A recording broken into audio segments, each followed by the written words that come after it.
Welcome back, Amiibros, to Mission 18 of Devil May Cry. In the last episode, we took down Nelo Angelo for good. Except, Nelo Angelo wasn't who we thought he was, instead being Dante's late brother, Virgil.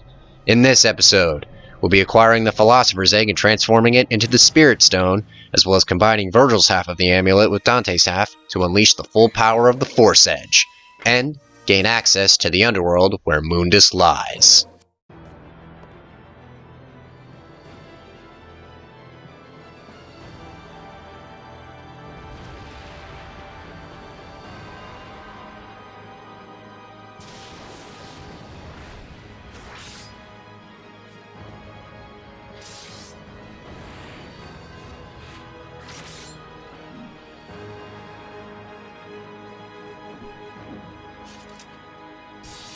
We've now unlocked the true form of the Force Edge, the Devil's Sword Sparta. And it's a little underwhelming to say the least, badass cutscene aside. The Sparta is the strongest Devil Arm in the game, dealing the same damage as you would with Alistair if you were in Devil Trigger. It's also the Devil Arm with the longest reach, easily eclipsing that of Alistair as well. It also has access to the same moves as Alistair, such as Round Trip and Stinger, so if you were at all worried that if you were to use Sparta, you won't have access to the moves that you've grown accustomed to at this point, fear not. Sparta's not that cruel. While Sparta's a cool-looking sword with some very high positives to it, it's ultimately held back by its negatives that make Alistair and Ifrit much better options. For starters, you can't Devil Trigger with the Sparta equipped. Unless it's the final boss, you cannot Devil Trigger with it, nor can you build up your DT runes, making it a bit of a double-edged sword in that regard. And if you had any strategies of utterly cheesing the game up to this point, using Sparta then Devil Triggering with Alistair Ifrit equipped, sorry, but that's not how it works. But I applaud the thinking. I get why they don't let you Devil Trigger with the Sparta until the final boss, because it could potentially break the game. But it's still a little disappointing that you get this cool-looking sword straight out of Soul Calibur, and it ultimately is inferior to what you've been using thus far. There aren't even any weapon upgrades available to purchase for Sparta, making it even more inferior compared to Alistair and Ifrit. I mean, this is supposed to be a sword that was once wielded by one of the most powerful demons in the game's universe, and yet two minor devil arms are better equipped at handling demons than it is. That's embarrassing, Sparta. That's really embarrassing. I don't know, maybe Dante just doesn't have enough experience with his father's sword. But then again, you can argue that he doesn't have nearly enough experience with Alistair or Ifrit, at least not that we know anyway. So, yeah, your guess is as good as mine. But enough berating the Sparta, it's trying its best. Let's focus instead on our last couple of underwater sections. Technically, we have one more after this room, but I wouldn't count it personally. You'll see what I mean when we get into the next room. I thought we were done with these underwater sections, but apparently I was mistaken. I swear I have played this game before. I swear I have. And we're also not going to be meeting the brand new enemy I was discussing last episode, but instead in next episode. I promise we will be meeting them next episode. You can unsubscribe if I lie to you again. Alright?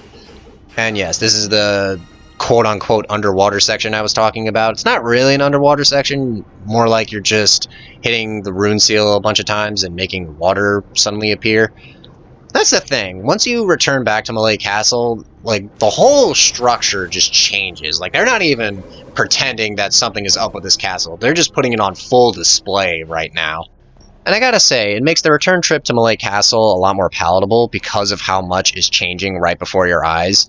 The rune seal now filling the room up with water instead of activating the pillar is one example, but there's also the encounter with brand new enemies like frosts and plasmas. It helps indicate that Mundus is getting more and more powerful, and that his goal of opening up the door to the Underworld and allowing an army of demons to come into the human world is getting closer and closer to becoming a reality. I mean, if the game isn't going to show us that in a story cutscene, then it might as well show us in terms of gameplay and change in atmosphere and tone, you know? Which isn't a bad thing, considering the medium that this series is a part of. Anyway, Nightmare, round 2, second verse, same as the first. Attack the rune seals to expose Nightmare's true form, then attack the cores when they pop up. You may not want to use Sparta for the reasons I outlined previously. I'm just showing you all what it's capable of before switching back to what I'm comfortable with. When Nightmare sucks you into his world, instead of Phantom this time, it's going to be Griffin. It's not going to be Nelo Angelo. That's for round 3. Spoiler alert, you fight Nightmare 3 times, just like every other boss before him. And in order to progress, you do have to beat Nightmare. There's no waiting out an invisible timer or beating the clock. You do have to beat Nightmare in order to progress and collect your Spirit Stone. I don't know why I still have the Sparta equipped and haven't switched to Alistair by this point. Maybe because I'm stubborn, but my stubbornness almost costs me and leaves me at a severe disadvantage as the fight progresses. But anyway, now we gotta face Griffin's annoying ass again.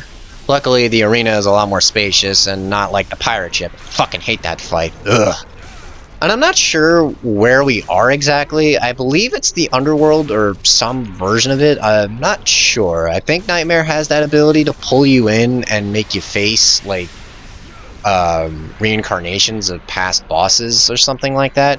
I don't know. I'll have to check Nightmare's enemy bio and see what exactly he's doing here. A nice attention to detail I find is that Griffin is missing one of his wings, the same wing we clipped in our third fight against him. Or it could just be that the size of the arena limits Griffin's flight capabilities, and thus the developers didn't want to put in the extra time or effort to make the arena bigger so Griffin could take advantage of his flight capabilities.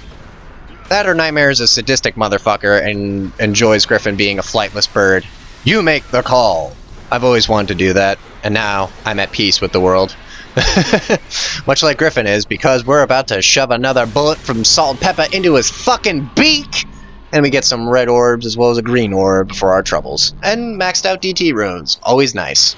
See, that is one of the benefits of being sucked into Nightmare's world, is that not only do you do significant damage to Nightmare, but you also do recover your DT runes, giving you a significant edge against Nightmare.